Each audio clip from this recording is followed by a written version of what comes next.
Thanks so much, Basia. Okay, so I feel privileged as always. I say it every day and I can't help myself. I feel so thankful to Hashem, to everybody in this group, every woman that comes on every single morning that just shares the most beautiful parts of their heart, their soul, their wisdom, their chokhmah, their bina, so thank you so much. So this morning, I feel very, very privileged to introduce Jody Feld, who spoke for us so incredibly beautifully on Nishmas. So Jody Yehudit Leah Feld is a teacher and writer. She has been teaching Torah and Chassidus for almost 40 years. She currently teaches at Shiviti, an exciting women's based midrash based in Jerusalem, but now available on Zoom. She has also been director of Shirat Dvorah, women's seminary that once existed in Jerusalem, and was co-founder, co-director of Beit Midrash Or HaChaim, a Torah learning center that thrived in Berkeley for 12 years. She also teaches English at Hebrew University and writes poetry, short stories, and is currently working on a translation of the Or Gedalyahu, Rabbi Gedalia Shor. For her life is all about relationship to God. She is madly in love with Hashem, his Torah, his gift of Shabbos, his people, his land, and couldn't breathe without Chassidus. She was born in Brooklyn. She raised her family in California and currently is filled with gratitude to breathe the air of Yerushalayim. Such a beautiful bio, Jody, I gotta tell you. Inspires us all. Thank you so much. Jody, you there? I'm gonna take myself off video and just have to make sure you're coming on. Yes, I'm here. Can you hear me? Okay. Yes, perfect, Jody. Yeah, I'm gonna put myself on mute. It's all yours. Go ahead. Okay, Naomi, first of all, thank you for your beautiful intro, and really thank you for bringing together so many beautiful women. I was blown away last time. I'm blown away this time by 116 women who are on to join together to draw close to Hashem through tefillah and to change the world, make the world a better place, and reveal Hashem's presence in the world. So I feel really honored and delighted to be here and share some learning with everybody. I was here a month and a half ago, and I have to say it feels like at least a year ago. I don't know, it just seems like so much has happened in the world, in our communities, in our personal lives. And then we were in the 3 weeks, now we're on the doorstep of Rosh Hashanah, very different energy. I would not have imagined that I would have felt like I just went through years between the last class and now, but anyway, here it is. So today, it's my afternoon, I'm in Yerushalayim. I wanted to talk to you about the shofar. And I know you've had some teaching about the shofar, you'll have some more teaching about the shofar. I want to share some deep teachings with you that really transformed my experience of listening to the shofar.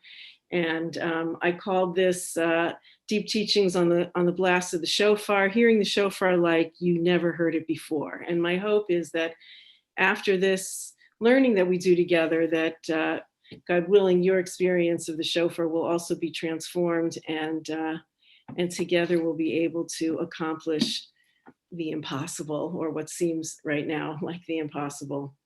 So I'm going to share with you this teaching from the Or Gedalyahu. The Or Gedalyahu is Rabbi Gedalia Shor. He's relatively contemporary, brilliant mind. He was born in 1910 and passed away in 1979, so really contemporary. He was born in Europe, but grew up in America, went back to Europe to learn. He learned with Rav Aaron Kotler in Kletsk. That's before Rav Aaron Kotler came to America, ever set foot on American soil. And Rav Aaron Kotler at that time called him the first American Gadol, which is so ironic coming from Rav Aaron Kotler.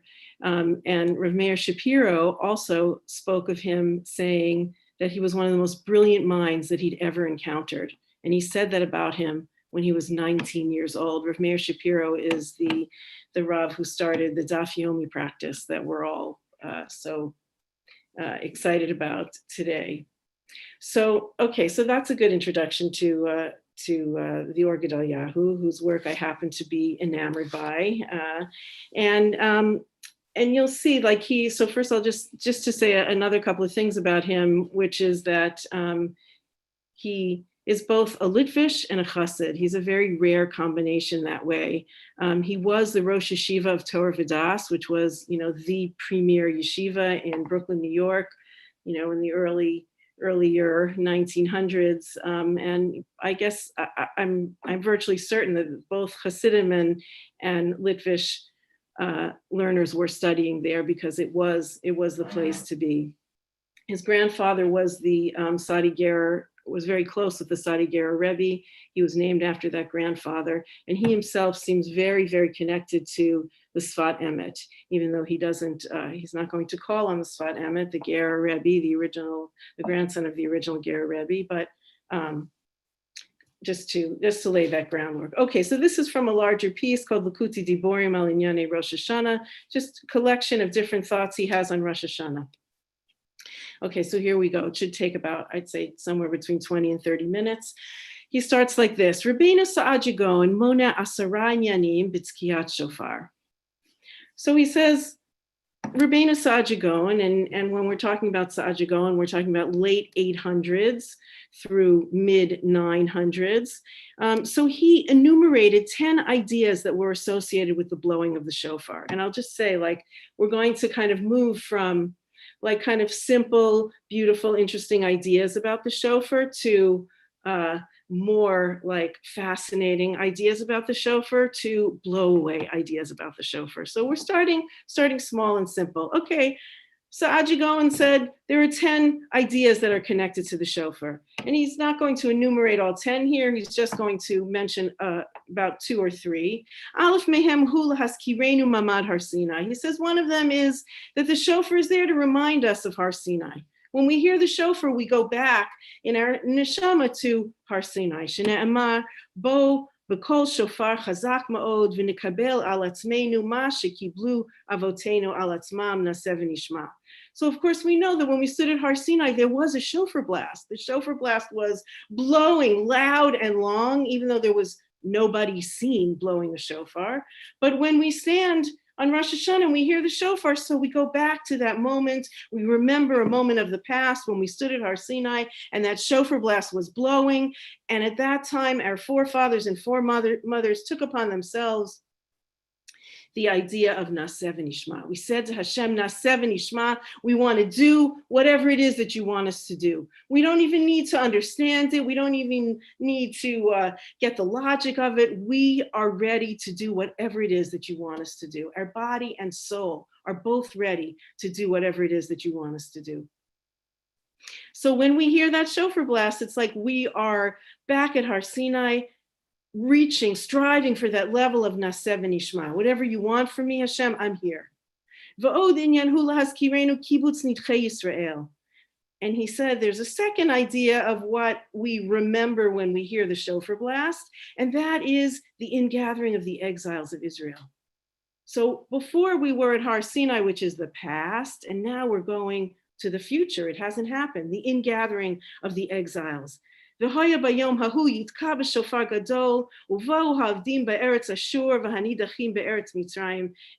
And here he quotes a pasuk that we all know. We're going to say it on Rosh Hashanah and Yom Kippur. On that day, there will be a loud shofar blast, a great shofar blast, and all of the lost ones will come from the land of Assyria, and the exiled ones from the land of Egypt, etc.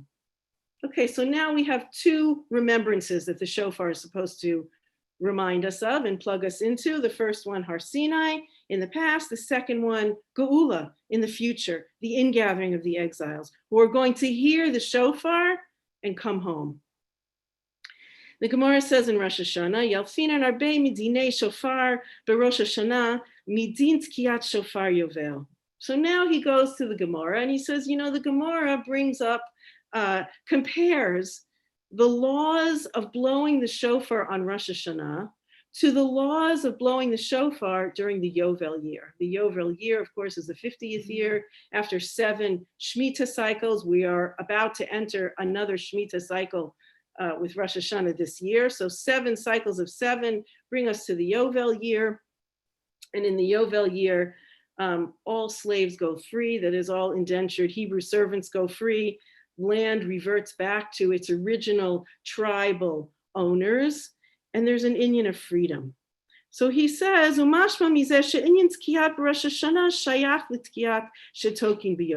so clearly we see there's some connection between what happens with the blowing of the shofar on Rosh Hashanah and what happens with the blowing of the shofar in the Yovel year. The Yovel year, we blow the shofar on Yom Kippur, and that announces the start of the Yovel year. So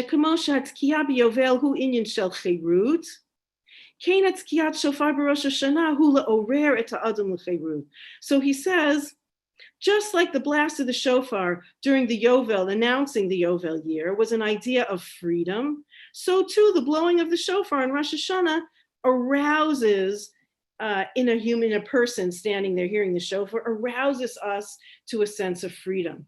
So we want to ask the question, okay, freedom of what? Freedom from what? What are we talking about here?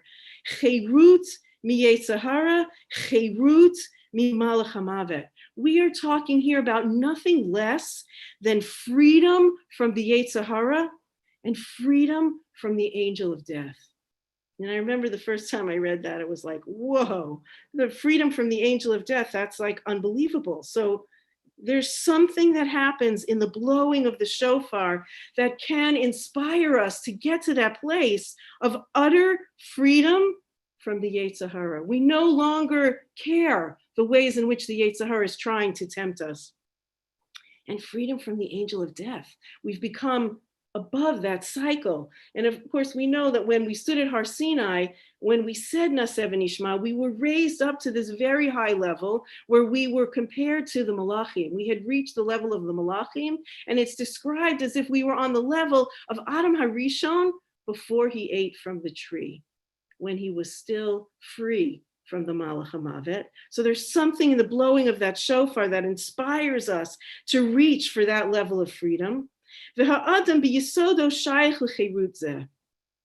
he says something, I find this so amazing. He says, and man, you should know that the soul of a Jew at its core, we are connected to this freedom. It's not like, oh yeah, right, maybe like a few tzaddikim can reach for that freedom, but not me, not a simple person like me. It's not true. He says, V'ha'adam biyesodo shayach l'chirut zu. A person should know that at their core, they are connected to this level of freedom. This is designed for them. We were designed for it. We were designed to ultimately achieve that level of freedom. Freedom from the yetzer hara, freedom from the angel of death. Mind-blowing. And that just reminds me, I wanted to say, and I know Naomi gave all these wonderful cover notes for what the teaching today and the davening today was all about. I just want to add to that. It's for the Elias Neshama of Binyamin Yisrael ben Shlomo Halevi, and also for the Elias Neshama of Pinchas Mordechai ben Ruven Moshe, and also for the Elias Neshama, as she said, of Bar El Achia Chadera ben Yosef. And also for the refuah shalema of anyone and everyone who needs refuah shalema from corona, from anything. And I remember last time there was somebody on whose daughter was in a coma. I think her name was Aviva, maybe Ilana Bat Sarah Razel. I hope I'm getting the name right. And it should also be for refuah shalema for her. Okay, so back to our inyan of we are connected to this idea of freedom at our core. Hashem made us that way, that's what we can achieve. Ki be'et shekiblu B'nai Yisrael et Torah hayu b'nei chorin. At the time when B'nai Yisrael accepted the Torah, we were free. U'kamo shedarshu Chazal, charut ala luchot. And like the sages say in the Gemara, it was engraved. The 10 commandments were engraved, charut ala luchot, on those tablets. And what is the inyan of engraving, if not like it goes from one side to the other? Like it goes all the way through. Now, imagine if we had the 10 commandments engraved on us all the way through, so that through and through we just feel and breathe and are aligned with the 10 Commandments and what it says, essentially with the Torah and what it says. And, we're told that like the 10 Commandments, the stone tablet that the commandments were engraved on, that corresponds to our bodies. And the script, the michtav that was on the tablets corresponds to our neshama. And at the time when we stood at Har Sinai, initially when we got the first set of the 10 Commandments, our soul and our body were on the same level. As we said, they were both harnessed to do the will of Hashem. So I forgot to say, sorry. So now the sages play with this word charut, engraved, and they say, don't read charut, don't read it as engraved, rather read it as cherut. You just play with the nikudot a little bit and you end up from engraved to free. Because like we just said, if those 10 Commandments are really engraved in your being, in your body, from one side to the other, then you are truly free. You are free to be the person you were designed to be in this world and serve Hashem with the fullness of your being. Cherut mi-Yetzer Hara, cherut mi-Malach HaMavet. Free from the Yetzer Hara, free from the Malach HaMavet. This is from the Gemara in Eruvin. This is not some, Kabbalah coming down. It's bottom line Gemara. And even though Bnei Yisrael sinned at that time with the golden calf, and they fell from that level, that high level that they were on, that sin did not affect their essence. It was just something that happened in the world. It did not leave an imprint on them except on the outer part. It didn't leave an imprint on the inner dimension of al-b'yesod, of pnimiut shayachim b'nei Yisrael lezeh cherut. Still at their core and their most inner dimension, the children of Israel were still connected to this inyan of cherut. They were still designed to achieve that freedom.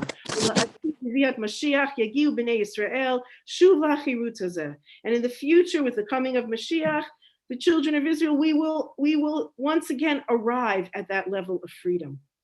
The inyan tkiyat shofar hula orera to adam l'chirutzu, and the idea of the blowing of the shofar is also to arouse a person to that level of freedom. Okay, so now we have these three things that were brought in the name of the Sajagon. The first one was remembrance of the past, of Har Sinai. The second was a remembrance of the future, the remembrance of the geula in the future. All the tribes will be gathered into Israel. And the third one was this idea of freedom, but real freedom, freedom from the Yetzer Hara and freedom from the Malach HaMavet. Okay, now it gets really interesting. He says, Rav Tzadok HaKohen, and when we're talking about Rav Tzadok HaKohen, now we're in the 1800s, 1823 to 1900. He was a Rebbe in the Ishbitz line. And he was also a Litvish guy who became a chassid. Harav Tzadok HaKohen Zecher Livracha B'Sifro Resisei Laila. So he writes in his book Resisei Laila, Kotev Ki Kamo Sheyesh L'Bnei Yisrael Roshem Me Ha'avar. Just like we know that there's an imprint from things that have happened in the past, right? We are imprinted in our being with things that we experienced in the past. And today we have epigenetics, like even from previous generations, we're culturally carrying the imprint of things that they experienced, Holocaust survivors, children and grandchildren of Holocaust survivors who weren't even in the Holocaust, but are nonetheless carrying somehow in their being the results of what was experienced there. So we know the past leaves an imprint. And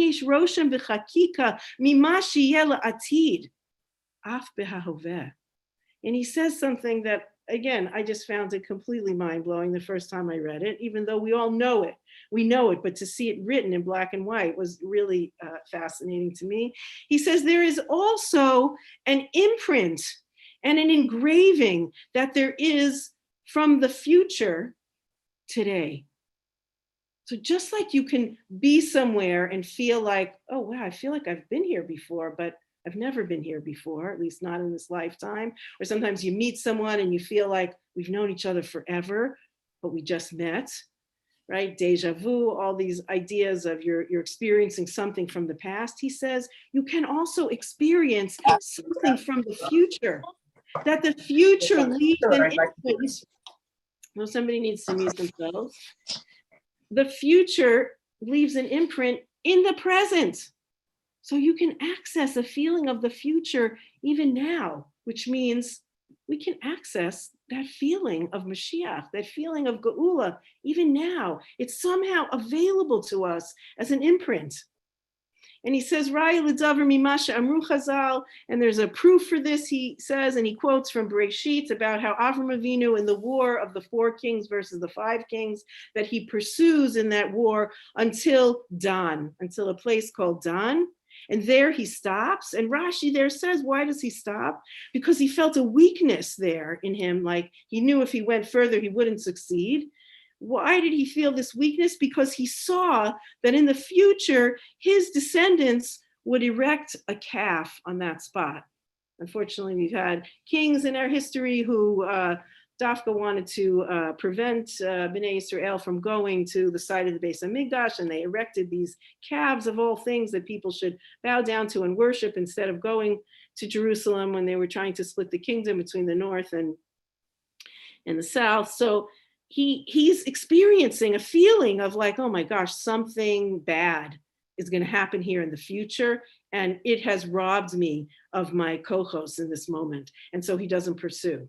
And then he says, Ve'im hachet sheyasu b'nei Yisrael be'atid asa roshem be'ahove. And if a sin that the children of Israel would do in the future has left an imprint in the present, as mida tova meruba, how much more so for something that's good, something good that Bnei Israel are going to accomplish in the future? How much more so does that leave an imprint? Like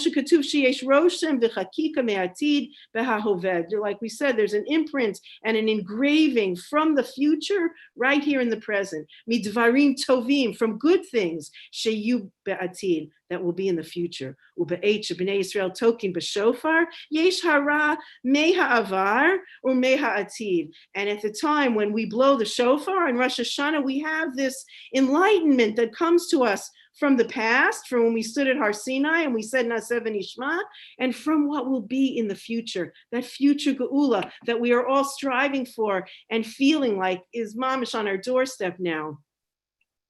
So let's see, where were we?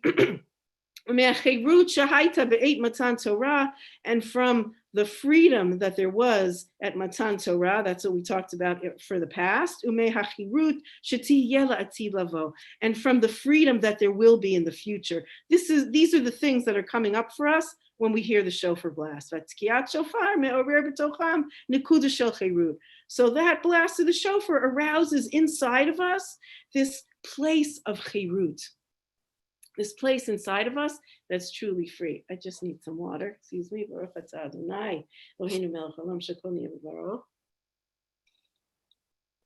Okay, so now we come to what I would say is the blowaway ending, but it's a kind of a slow build. He starts with the Rambam, and with the Rambam, we're in Middle Ages, 1138 to 1200 here, so we're kind of all over the map of time. And he brings from Rambam's famous work, from his Mishnah Torah, his magnum opus, from Hilchos Tshuva. Katav afal pishet kiyat shofar b'Rosh Hashanah gezerata katuv. He says, even though the blowing of the shofar is, it's a gezerah, it's a law that's written. Still, remez yeshbo klomar uru yishenim mishnatchem v'nirdamim hekitzu mitardamatchem. He says, still, we have a hint in that, even though, yes, we're doing it to fulfill Hashem's command, but we have a hint in that, as it says, wake up, you sleeping ones from your sleep, and arise, those of you who are in a really deep slumber, arise from your slumber, v'chipsu b'maseichem, and look into your deeds, check out where you've been, what you've done. Where have you been this year? And what's been going on? And what do you need to do tshuva for? V'chazru b'tshuva, and return in tshuva, v'zichru borachem, and remember your creator. Okay, this is what the Rambam says is hidden in the blast of the shofar. And here he's, I feel like he's kind of talking about also the shofar blowing that we do every day in the month of Elul, as well as the shofar blast on Rosh Hashanah. Ki b'chol echad mi Yisrael nishar Nikuda Tehorah. Asher lo nifgam al yedei achet. He says inside every Jew, there is a point of utter purity, complete purity that is never, was never, will never be blemished by any sin. Doesn't matter what you've done, doesn't matter how far you've strayed, doesn't matter how low you have sunk or imagine that you have sunk, you still have this Nakuda Tahora inside of you that can never be changed from its tower place. Ula'atid lavo, and in the future, in the future when there will be that great shofar blast that we're all waiting to hear, Ye'orer hashofar zeh hanakuda belev Yisrael. This shofar blast is going to arouse, it's going to wake up that Nakuda Tahara that there is in the heart of Israel. That Nakuda Tahara that's residing in each of us, some of us more hidden, some of us less hidden, it's going to like be awakened by the blast of the shofar. And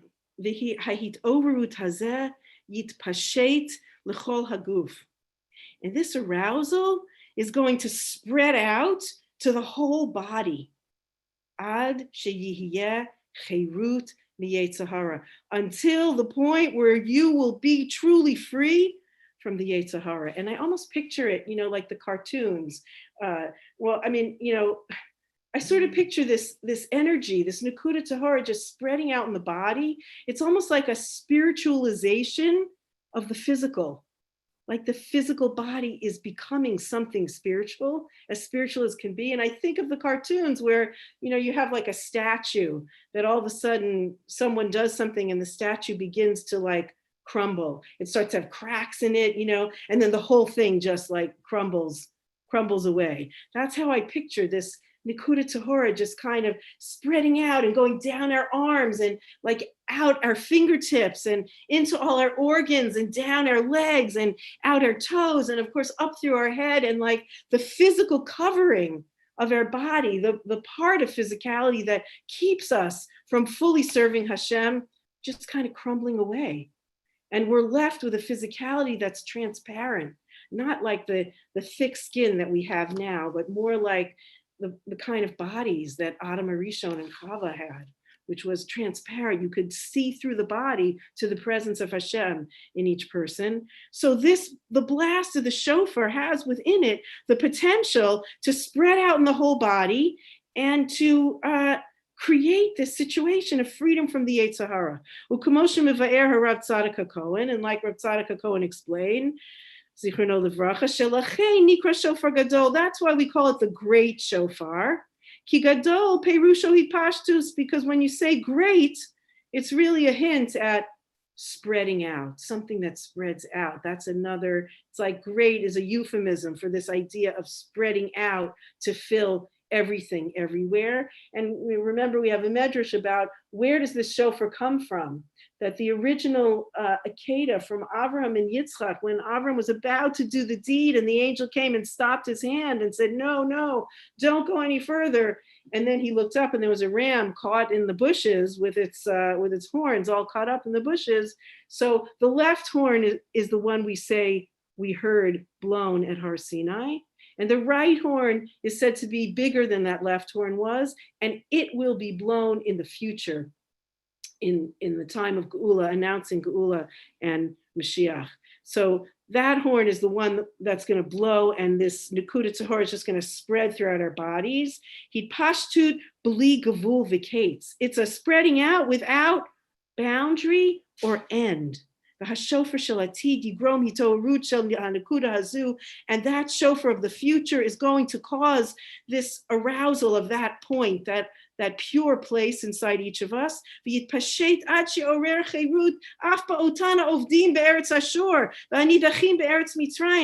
it's going to arouse this place of freedom also inside all those who were lost in the land of Assyria and the ones who were exiled in the lands of Mitzrayim. In other words, no matter how far people will have strayed previously from God and connection to God and Judaism even, they're going to hear that shofar blast, and like it's just going to resonate with this Nakuda Tahora that's still inside them, that's going to kind of come to the fore, and it's going to draw them like a magnet back home. And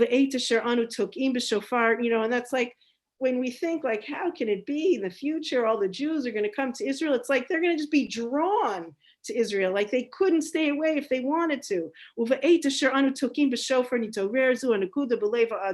the time when we hear that blast of the shofar, so this nakuda, this point in our hearts will be aroused. But then the Rambam writes,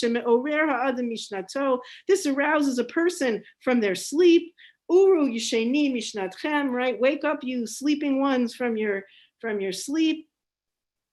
Ella, and now it starts to go down a little bit, a little depressing before we go up. Ella oru tu mukbal. But really, that blast of the shofar that we're just looking at as like wake up from your sleep, that's a very limited arousal. It doesn't have within it the power of that arousal of the great shofar of the future. It only has in it the power to awaken someone from their sleep. It's like a bummer. It's like a total come down. Wait a minute, I was totally there with the Nakuda Tahora spreading out and bringing on Geula, and then he says, okay, our shofar, it's limited. It could wake you up from your sleep, but it's not bringing the big thing. Aval, and then he brings it up again. Aval. However, he said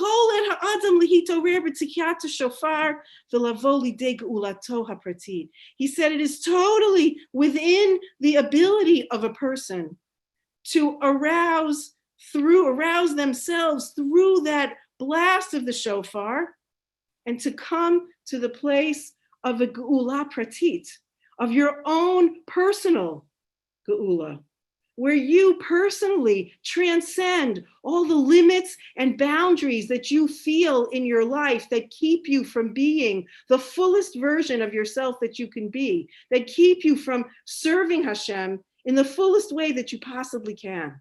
It is totally possible to hear that shofar blast on Rosh Hashanah and achieve your geula pratit. And really, in that moment, to be beyond those limitations that we normally keep ourselves straitjacketed by. Oh, I can't really do that. I can't expect this much of myself. I can only accomplish this little bit. But no, when we blast through those limitations, we realize what our real potential is. And through that true freedom, so hold that thought. Then he says, and that's why we have this midrash from the Gemara, and particularly Tosfos's comment on the Gemara in Rosh Hashanah. Shehasatan bahil b'shmiat kol shofar. Okay, we're at the wind up here, in case you're wondering where we are. That the Satan, he is all confused when he hears the sound of the shofar. De'ulai zehu hashofar shel atid. He says, oh my gosh, maybe this is the shofar of the future. This is it. It's Geula. I'm done. My job is over. I no longer have permission to open my mouth and point an accusing finger at the children of Israel. It's over. Game over. And now Geula begins. So I'll just say this, that like I used to hear that midrash and go like, come on, the Satan, the Yetzer Hara, he's the most guileful being in all of our stories, in all of our tradition. He knows exactly how to trip each one of us up. And he knows if he comes at us from this angle and we don't respond, he can come at us from this angle. Maybe he'll get us that way. If he doesn't get us with these two places, he can come this way or any which way. He knows exactly what to say to who and how to try to make us fall for whatever it is he's trying to trick us. You're telling me that he, the ultimate trickster, is tricked every year when he hears the sound of the shofar? It just felt like it didn't make sense until I read this, what I'm about to read to you. So it says, "Uperusho hu ki al yedei tkiyat hashofar yachol ha'adam le'orer zu ha'nekuda ha'tahora asher b'libo."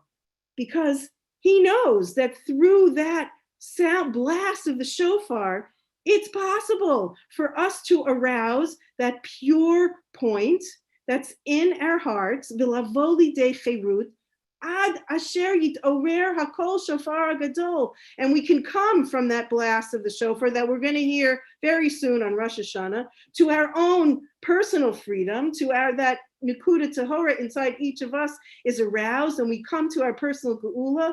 Ad asher yitorer hakol shofar gadol shel atid, until through that, and I almost feel it's like critical mass of enough people using the sound of the shofar to really break through their own limitations and boundaries and really come to the geula pratit for them.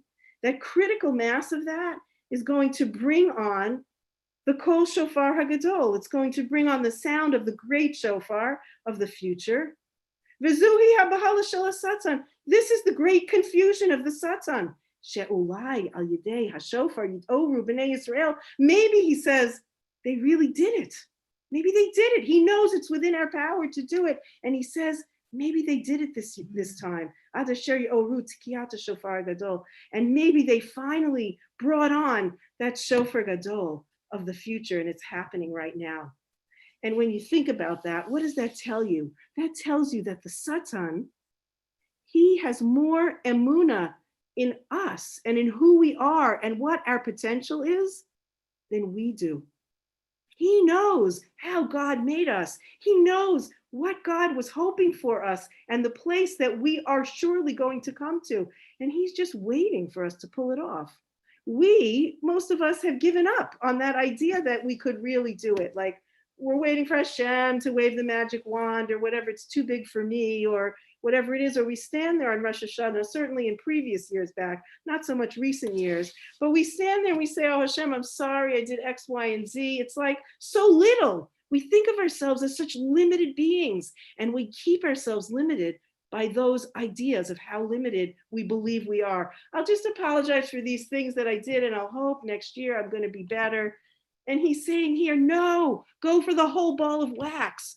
Realize who you really have the potential to be. And when you hear that shofar blast this year, it can really take you, it can blast through all those ways in which you limit yourself and straitjacket yourself and straitjacket humanity about what's possible and what's not possible.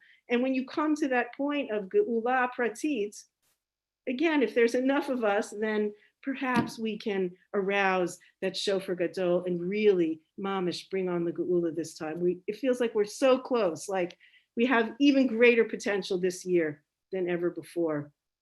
So I want to suggest to everybody that you take some time this year before you go to shul on Rosh Hashanah and you imagine for yourself, what is that geula pratit for me? What would that be? What would that look like? What would that feel like? What would I be if I were in that state of being truly free? So that when the shofar blast comes, you've already kind of like put some thought and energy into it so that it's kind of easier to access, and we'll see what happens on that day. Amen. So I want to hear if any